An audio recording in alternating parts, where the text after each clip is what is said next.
Then we argue by inquiring. We ask the questions. Why do you believe that? When I was at Starbucks, a lady next to me, as I said, sat down and started reading The Shack. That's an interesting book, I say. Tell me, do you like it? She said she was enjoying the book. What do you like about it? Okay, these are pretty safe questions. I'm not offending anybody. Well, she said she liked how it focused on relationship. It doesn't overcomplicate our approach to God and make it all about religion. She said, I think people try to make things too hard when it's all about relationship. Just like any other relationship, it depends on your views of the other person. If you spend time with them, at least. Religion is all about those things you have to do, the stuff you have to obey.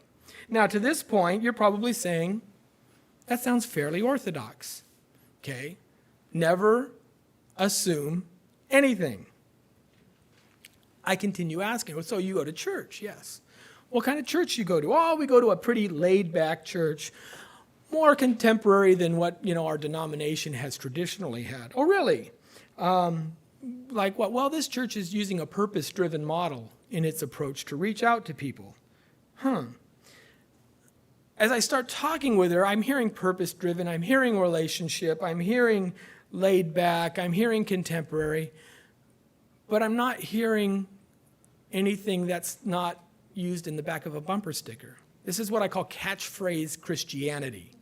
Okay? These are throwaway terms. What do they mean? What does the term cult mean, remember? So I said, how do you understand what Christianity is? Can you tell me what you mean when you say Christianity? Well, it's like I said at the beginning. It's about having a relationship, like in this book, where the character of the Holy Spirit says, quote, it seems you view your life as a pyramid with God at the top. I don't want to be at the top of the pyramid. I want to be in the center. I don't want you to focus on me 1 or 2 days out of the week, then have all your other things. I want to be in the center of everything you do. So it's a relationship where God is part of everything, not just a side thing. So again, I'm getting this there's no meat on that bone. It's still fluff to me. So I pressed her a little bit farther. But why do you need a relationship? I don't want her to explain what a relationship is. I say, why do you need a relationship with God? Now she starts to stammer. Well, I'm really not good at explaining things like this. And that was my seeking suspicion. You see, in all that talk of closeness and relationship, there's no mention of sin, there's no mention of the fall, and there's no mention of the redemption.